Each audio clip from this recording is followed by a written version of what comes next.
You're listening to the Otis Jiry channel.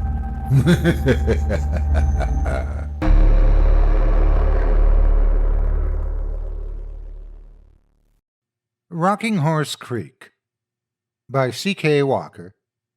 Narrated by Otis Jiry. My brother Teddy died December 11th, 1999, during our annual family Christmas party. He was 12 and I was 9. I wish I could say it wasn't my fault, but at the end of the day, the whole thing had been my idea. I'm from Woodbury, Minnesota, as is my entire extended family. Every Christmas, my parents would host a holiday party to eat, drink, and gossip. It was always a boring event, but I loved seeing all my cousins. The adults usually stuck us kids in the basement or the loft, but that year, my brother convinced them to let us go sledding at the park instead. We bundled up in our purple Vikings parkas and loaded up the sleds with blankets and our pockets with hand warmer packets. Then me, my brother, and our cousins, Mike and Jeff, set off at the sledding hill, which was about a half-mile down the road. As soon as we were out of view of the house, Teddy stopped. "You guys want to do something fun?" he asked. "Hell yeah, of course." "I want to go sledding," I muttered. "Yeah, well, sledding is for babies," said Jeff. "That's what I was thinking, too," his brother added. Teddy smiled. "Good, because I want to take you guys somewhere way more awesome." "Where are we going?" I asked nervously. "Mom and Dad will get mad if they look for us in the park and we're not there." "They won't look. They're too drunk," Teddy laughed. "But I think we should go to Rocking Horse Creek," he added cruelly. Rocking Horse Creek was actually more of a small river than creek, but it had been called that for as long as I can remember. The creek had been named by neighborhood kids who found an almost life-sized rocking horse sitting abandoned and half submerged in the water. No one knew where it had come from, as no one knew the actual name of the river, because no one had ever been stupid enough to tell their parents that they went there. "But Rocking Horse Creek is almost a half-hour walk from here," I whined. I was already cold and didn't feel like walking that far. Mike snorted. "Don't be a baby. There are extra blankets if you're cold, plus hand warmer packets in your pockets." "Yeah," Jeff added, "and if you want, we can pull you along on the sled just like the baby you are." Mike and Jeff laughed, but Teddy didn't, and he punched Jeff in the arm. "Stop it, you guys. I'm not a baby. And why go to the creek anyway? It's probably ice." "Because it'll look hella cool," Teddy said. "Yeah, I want to go," said Mike. "We could tie our jacket strings to some sticks and go ice fishing." "Yeah." "Well, I'm really good at ice fishing," I lied, "so I have to go so I can help you." "Sure you are," Jeff rolled his eyes. The walk didn't take an hour. It was more like 35 minutes, though it did feel longer due to the cold. When we approached, we saw that the river was indeed frozen over. The ice looked several feet thick, though it was hard to tell. Mike and Jeff were really excited about it and kept testing their weight on the thinner ice of the riverbank. I sat down on my sled and drew a couple of blankets around me. "I'm smaller than them, so I'm colder," I justified to myself. Ted, Mike, and Jeff stood on the riverbank and threw rocks onto the ice to see if they could break it. When they failed to produce even the smallest crack, Jeff announced it was time to play Ricochet Dare. I hated Ricochet Dare. As soon as Jeff suggested it, I felt a cold stone drop in the pit of my stomach. Ricochet Dare was something we'd been playing since we were little kids. The rule stated that if you dared to do something and you didn't do it, the game would end and you would be the new wuss. And this ridicule would go on for weeks or even months. However, if you did go do it, and then you got to dare someone in return. Generally, the dares start off mild, but with every round the stakes get higher. The game would only end when someone inevitably wussed out, and of course, that person was usually me. But not this time, I thought, as I shrugged off my blankets and stood up, pushing my hat up from my eyes. I had to redeem myself and make Teddy proud. I had to show them I wasn't a baby. "Come on," Jeff yelled at me. "You go first." "Okay, what's the dare?" I asked with false bravado. Jeff said. Okay, you have to take 3 steps out onto the ice. I eyed the frozen river warily. 3 steps? Yep, and not baby steps, real steps. Stop it, I'm not a baby. Then prove it. I took my first step lightly and paid close attention to the give of the slippery mass beneath me. There was none that I could feel, and the ice made no sound of protest underneath my feet. I took the 2 last steps quickly, then turned around and half-skated back to shore. My brother gave me a huge smile and a high five. I dared Mike to take 4.5 steps. Mike dared Ted to do 6 steps. Ted dared Jeff to do 10 steps. And then Jeff dared me to walk all the way to the opposite shore. The ice hadn't made a sound since we started the game, instead remaining as silent as death. Still, there was something unsettling stringing through the cold air and in the silence. I stalled for as long as I could, trying to decide if I should complain. Jeff's dare was actually 2 dares, and I didn't think that was fair. Technically, I would have to do it twice, once to get to the opposite shore and once to get back. I was afraid of falling through to the cold water I knew was raging by under the ice. "Come on, don't be a baby, just do it," Mike said. "Little baby, afraid of the icy-wicey," Jeff mocked. "Stop it, you guys, I'm not a baby. This dare isn't fair. It's 2 dares. My voice was drowned out by Jeff and Mike's mock baby cries. I looked at Teddy for help, but he was laughing. Laughing. My older brother didn't even attempt to stick up for me. He was joining in with them. I felt my lower lip wobble and tears filled my eyes. "Don't cry. Babies cry. You're not a baby." I jerked my head back to the river so they couldn't see my red face and treacherous tears. I felt a sob begin to bubble up through my throat, and I knew I couldn't let them hear it. I would die before I let them see me cry. I took a deep breath and ran across the ice as fast as I could. And for a moment I actually hoped I did fall through. They would be in so much trouble, and they would feel so sorry that they'd made fun of me and called me a baby. With every slap of my foot, I listened for the telltale sound of cracking ice. But none came, and before I knew it, I was on the other side. I raised my fists in the air triumphantly and waited for the cheers. When I turned to look back, they were still standing in a circle together, laughing. They hadn't even been watching me. They missed the entire dare. And I wanted to cry all over again. I swallowed the tears and was about to yell that I wanted to go home. But just then I noticed something dangling from the tree above them. How had I forgotten? I was the only one who had noticed it, and I realized it was my ticket to revenge and redemption. But who to dare?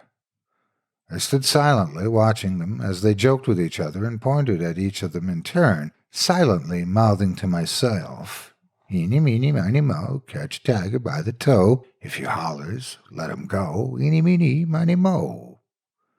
My finger landed on Teddy. Good, I thought. He was supposed to be my brother. He deserves it the most. I cleared my throat. "I dare!" I yelled across the small river, interrupting them. They turned to look at me, almost surprised to see me standing on the other shore. So they had forgotten about me. "I dare," I started with renewed anger, "Teddy, to rope swing across the creek and land on this side." There was silence as, in tandem, all 3 looked up at the rope hanging from the tree above them. During the summer, we would take turns swinging on it and cannonballing into the water, and if you pushed off the tree hard enough, you could actually make it to the other side of the creek. I'd seen my brother do it many times.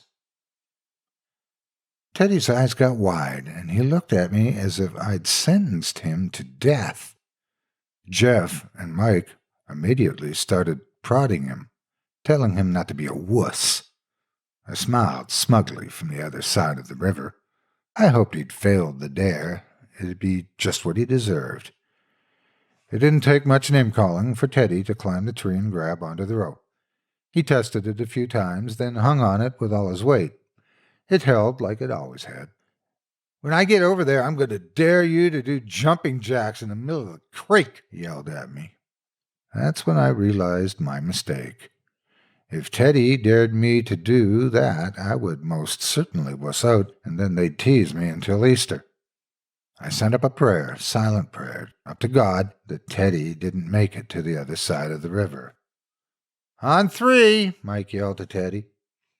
I watched Teddy count silently to himself, then push off from the tree as hard as he could. He swung in a long, deep arc just like he always did.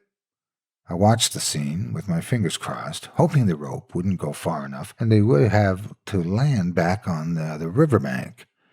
His dare unfulfilled and the game ended. But I could tell immediately that he was going to make it and somberly stepped backward to make room for him to land. And then suddenly, the loudest sound I've ever heard before or since rang through the air like a gunshot.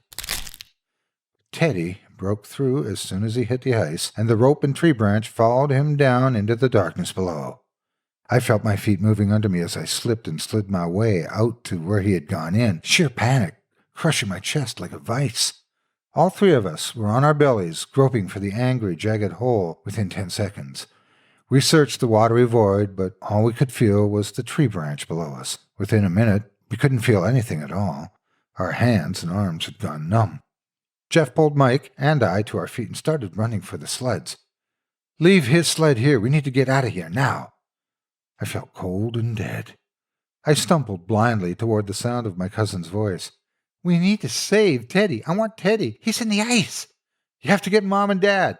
But I was blubbering so badly by the end that I doubt they understood a word of it. And despite my slurred protests, I followed them into the woods, confused and cold. But after a while, I couldn't feel the cold anymore. I couldn't feel any pain in my heart or my body. In fact, I couldn't feel anything at all. Mike didn't say a word for the entire walk back, but Jeff went on and on about the plan. We would just say that Teddy decided to go home before us, and that he had said he was going to take a shortcut through the woods, the other woods on the far side of the road. I just nodded for a while, even smiled at his plan. God, to this day I don't know why I smiled. We were almost home by the time I began to process what he was saying. "No, I have to tell Dad to save Teddy," I told him. I was surprised by how flat my voice sounded. Mike just kept walking forward in a daze, but Jeff whirled around on me. "It's too late to save him, but you can save yourself. It's your fault that this happened because it was your dare. They will take you to jail for murder and put you on death row. It's an open and shut case. You can't tell anyone, ever, anything." And I don't know why I believed him, but I did.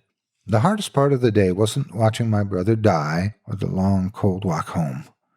The hardest part, by far, was pretending like nothing was wrong when we got there. "What do you mean you haven't seen Teddy? He should have been back by now. He started home an hour before us."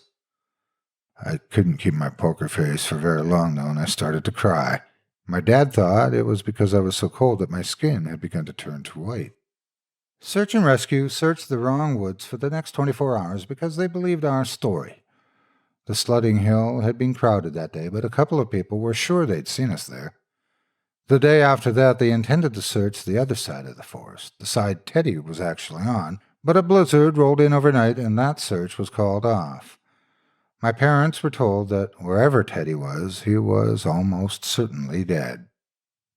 Parents in the neighborhood stopped letting their children play in the woods, even in the summer.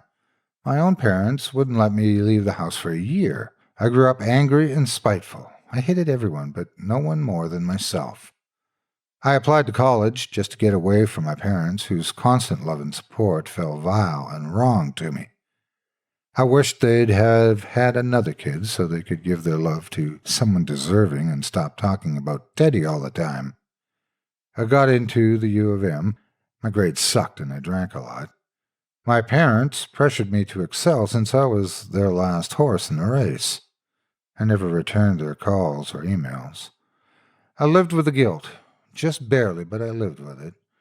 If nothing else, I could take a bit of pride in the fact that I was surviving. Drunkenly one night, I finally told a couple of my close friends about it. They agreed that it wasn't my fault that shit happens, and Teddy wouldn't want me to dwell on it. I made the dare, but he climbed the rope. That night was a turning point for me. After being validated by people who actually knew the truth, I cut back on the drinking and I picked up my grades for the last 2 semesters. And somehow it was enough to graduate. A year later, I got an invitation to an engagement party at my parents' house. Cousin Jeff was getting married to a girl he'd met in the Navy, and I was invited to celebrate their love with them. As much as I always hated going back home, I wanted to support Jeff. Somehow, just knowing that he was living a full life despite our shared burden made me feel hopeful, like I could too. The party was quieter and more reserved than the parties my parents threw when we were kids. They had become less fun since Teddy's death, more refined, more somber. Jeff was quieter than I remembered too, but he was clearly happy with his new fiancée, who seemed like a very nice girl. And though a wide smile was spread across his face, his eyes betrayed a certain guardedness, especially when he looked at me. I got up the courage to talk to him only once. We shared an awkward hug, and I congratulated him on the engagement and asked him about his brother. Jeff told me that Mike was addicted to heroin and living in Arizona somewhere. I said that it seemed Mike had never really recovered. Jeff said he didn't know what I was talking about and walked away. I spent the rest of the party hugging relatives, making small talk, and pretending to drink. Sobriety is suspect in my family. After a while, I went outside to take in a cigarette and a moment of peace, and in the secrecy of the autumn air, I started to cry. This party should be boisterous and loud. My parents should be lively and laughing. Mike should be running around the party, daring people to take mystery shots. I should be cheerfully telling stories from college and talking about my plans for graduate school. And Teddy should be here instead of lying dead at the bottom of a riverbed. I flicked my cigarette under my car and wiped the wetness from my cheeks. I knew what I had to do and where I had to go. I had to see the river that had haunted me since I was 9. Had anyone been back to Rocking Horse Creek? Was Teddy's sled still there? Had they replaced the rope? Had the creek dried up? This was my worst fear. It had secrets I didn't want to live to see revealed. I lit another cigarette as I walked and began to list all the reasons that this was a bad idea. I spent the hike either begging myself to find the strength to turn around or begging for the courage to continue on. I arrived at Teddy's grave before I was ready. The creek was loud and the water was moving quickly. Recent rain in the area to blame, no doubt. The rocking horse itself was in bad shape. Only its head was visible above the water now, and it was so rotted you could barely tell what it was anymore. No one had replaced the rope. I sat down next to the creek and took it all in. It was hard to believe this was the same place from which I still woke up screaming. It seemed to have healed since taking Teddy's life. If it could heal, maybe I could heal too. The tree was so full you wouldn't think it ever lost a single branch. The creek innocently bubbled by, full of life and vigor. Everything here was so different than I remembered, even the rocking horse. Where the toy had once been cheerful, almost animated, it was now just a morbid, misshapen head. Its eyes were pointed directly at me, and they bore a soulless stare right through me. It sent an involuntary shudder through my body, and I turned away from the horse's head in revulsion. I immediately saw what the horse had been looking at, a sliver of red plastic jutting out from the ground behind me. Teddy's sled. My reaction was visceral, and I had to lean over and vomit in the grass beside me. It was real. It had happened. Had I been pretending it wasn't real? Was that why I had really come here? To pretend that the past was gone and didn't matter anymore? How could I forget that what this place really was? I stumbled to my feet and began walking down the riverbank away from the buried sled, pausing every few feet to dry heave. I just wanted to get away from it, that thing that was all that remained of my brother. Everything that used to be Teddy laid at the bottom of the river now. I pulled a cigarette from my pack with a shaking hand.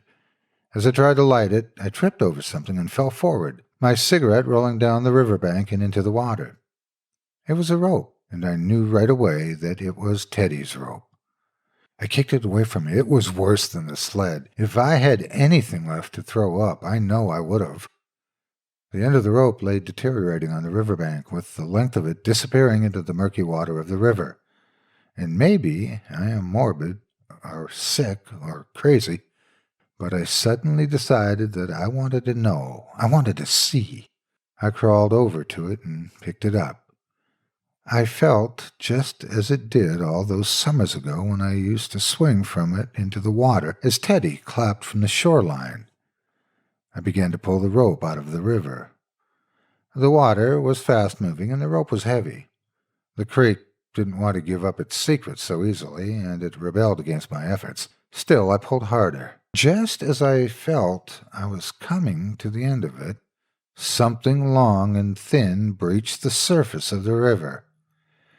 I saw it for only a moment before the rotted rope snapped and it sank back into the dark abyss. I almost dove in after it, but as I stood on the riverbank, my brain screaming at me, I realized what I'd almost done. What if that was Teddy? Would I want to see? Breaking from my trance, I hurled the rest of the rope into the river and fled into the woods. My lungs struggled to draw breath, and the trees began to spin around me. I anxiously lit another cigarette and let the shudders rack through my body as I waited for the nicotine to calm me. I stood there in the middle of the woods, the rope 20 feet behind me at the bottom of the river, and took short drags off my cigarette. And when my breathing had become bearable again, I felt someone watching me. It was Teddy, of course. He sat with his back against a tree, faded purple parka still bright in the mid-afternoon sun, and in some parts bleached almost as white as his bones. Ripped foil from an opened hand-warmer pocket was clutched in his hand, still remaining after all these years. He stared at me accusingly. The deep eye sockets of his skull were somehow not empty. Instead, they held a knowing consciousness that he knew what we had done. We knew we'd left him to die. But we hadn't known that, Teddy. We hadn't. We didn't know you crawled out of the river. We didn't know you were freezing to death as we ran home to bury our secrets. We would have saved you, Teddy, if we had known. You know that. We would have saved you. I yelled at this skeleton, in my head or out loud, I'm not entirely sure, but Teddy just sits there staring at me. 30 yards from the rocking horse, 20 yards from the broken tree. And I know he'll sit here forever because Jeff and Mike don't need to know that our sins are far more terrible than we'd ever thought. I know it's only my burden to bear, and I can tell, as he watches me in the fading sunlight, that Teddy agrees.